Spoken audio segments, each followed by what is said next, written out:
All right, so we are starting our, it's 8.3 actually. We just tested after 8.2, but we're going to continue with chapter 8. And so you should have clicked on the link for your class kick. And when you did, it should have popped up looking like this. So you'll notice I made a note at the top saying to make sure to scroll. So scroll through the page. You might need to zoom in and zoom out, whatever you need to do to help you write or type. And then you'll notice at the top that it has these arrows for slides. So slide 2 is also a part of your notes. And then slide 3 tells you that that's the end of today's notes. And the rest of the notes are things that you should have already done from last class. So let's get started. I'm going to write on OneNote because I can't write on your guys' class kick. But we are going to find the interquartile range today. And so before we start, I want you to do the warm-up, and then you will submit that on your Edpuzzle, and then check your answers with mine. Right, I know that it feels like we just keep doing the same thing over and over again, but I need you guys to remember how to find a median. And so to do this, your first step is to order them from least to greatest. Your second step is to mark off one by one on the ends until we get to a middle number. And then third, that middle number is your median. If there are two middle numbers, remember we add them together and divide by 2. All right, so quartiles. So quartiles of a data set divide the data set into 4 parts with the same number of data values in each part.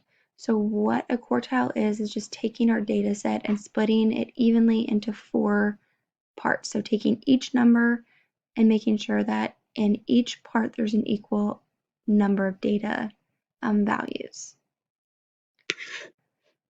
Measure variability is a single value that describes the spread of values in a data set. And then the interquartile range is otherwise known as the IQR.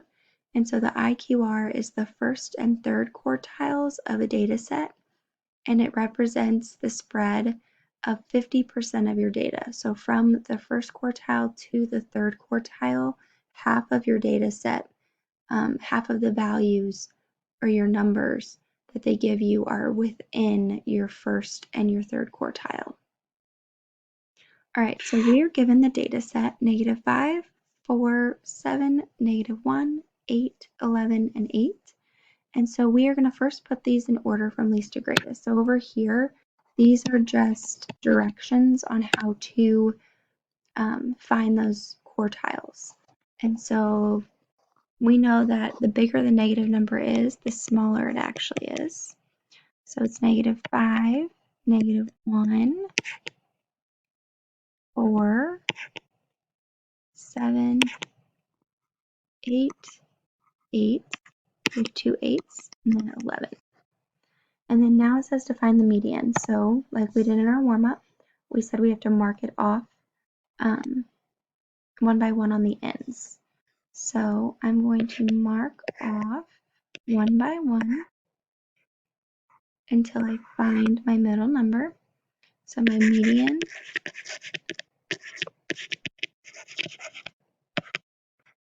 is 7. And then find the halves. And these are your quartile 1 and 2. So what I mean by find the halves, we are going to take the numbers below and above our median. If you had 2, I'll show you that in a minute. Let's focus on this first. So we have the data, like the numbers below our 7. So we are going to find the middle number below our 7 and the middle number above our 7. So really we're finding the median 3 times. So our first number, our first middle number below our 7, this is our quartile 1. And then our second, so our middle number above our 7 was 8. and that is our quartile 3. And so we call that Q1 and Q3. So Q2 or quartile 2, it's weird because we have a quartile 1 and a quartile 3. Our quartile 2 is just another way of saying our median. And so really, this is our Q2. So we have a Q1, a Q2, and a Q3. All right, so now it says to find our maximum and our minimum. So our smallest number, I did not want to do that, is -5. That was our smallest. And our largest, oops, our largest is our 11.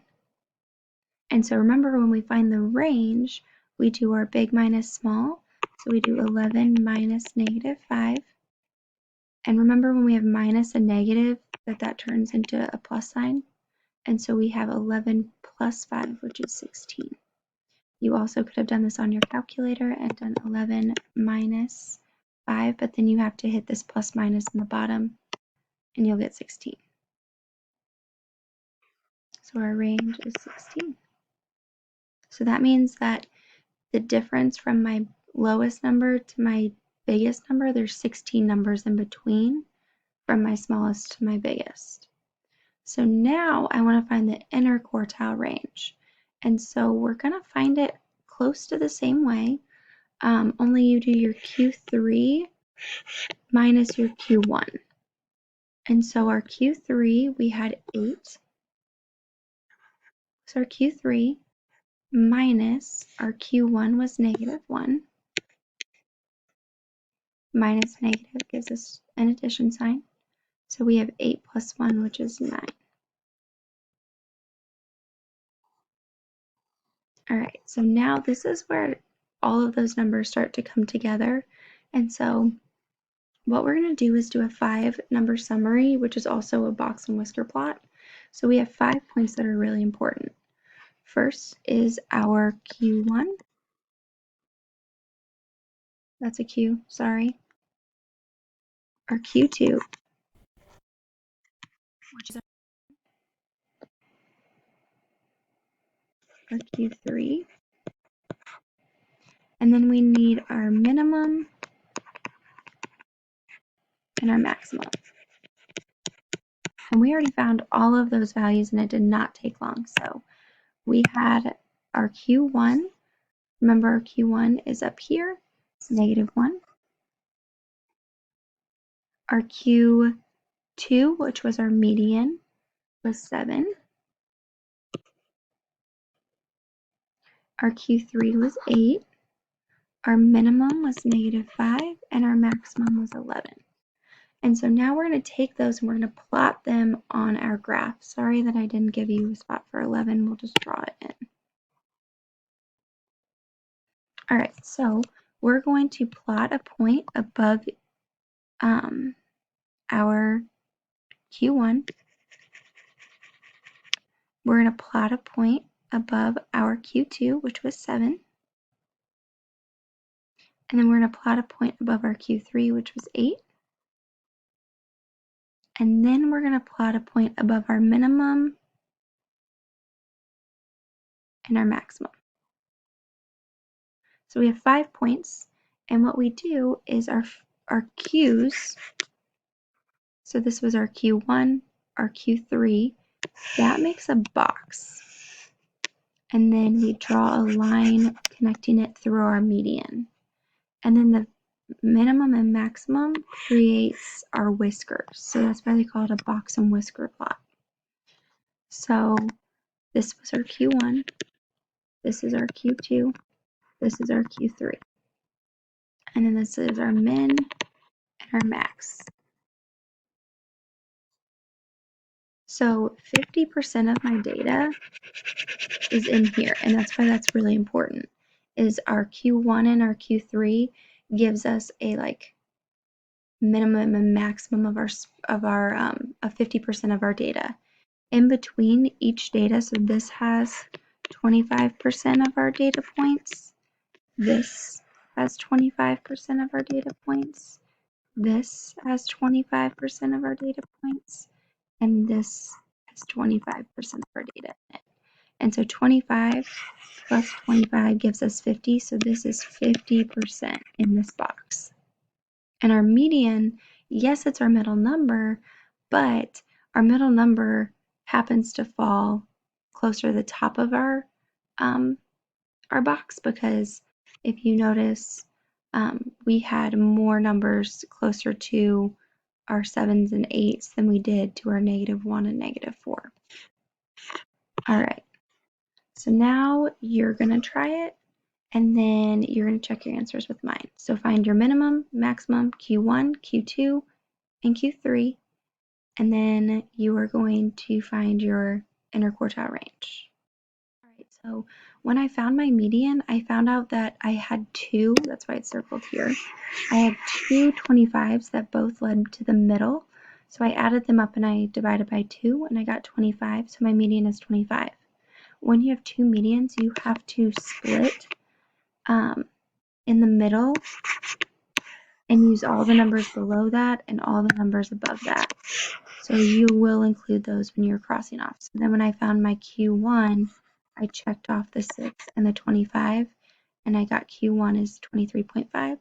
And then up top, I did the same thing. And so I got 27. And so then to find our IQR, we're going to do 27 minus 23.5. That's a minus, which equals 3.5. So it should be D. And that makes sense because to get from 23 to 27, there's only 3.5 numbers in between there. And so that is our IQR. All right, so now you are going to do a full box and whisker plot on your own and then check your answers with mine again. All right, so I found my median is 14. And then I crossed off all the numbers below because I actually had a median of, well, up here I didn't actually have a median because I had two numbers. So I crossed off and I found that I had two middle numbers below, and that gave me 13 because 13 plus 13 is 26 divided by 2 is 13. Up top I had two middle numbers, and so 18 plus 16 is 34 divided by 2 is 17. And so that's my Q3. And so I'm going to graph it now. So I'm going to plot a point above 13, and that's my Q1. So I'm going to start my box. I always just draw a line through my dots, so that way I remember which ones my quartiles are. And then my upper quartile, my Q3 was 21. No, it wasn't. JK. It was 20 or 17. So I'm going to draw a line between that. My median is 14, so I'm going to draw a line through my median. And that way I can just connect my box and I know where my box is. All right, now you'll see your max is 21. So I'm going to put a point at 21 and connect my whisker. But then my minimum and my Q3 are the same. So I just don't have a whisker for my bottom one because my lowest value also is my Q1. And your Q1 is more important than the whisker. So you just keep it like this. So that is how you draw box and whisker plots. And then remember the inside of the box is 50% of your data. And then everything above and below is 25%. So it splits it into 4 sections. In this case, it only split it into 3, and that's because our minimum's also the same thing. But 50% of your data is always within your box, and that's why your box part's so important and the whiskers aren't. So you are going to go over to ClassKick to do your homework. There's a link in the home, so go back to the folder for March 25th, go to the homework, and click on the link. A different link than this one, just so you know.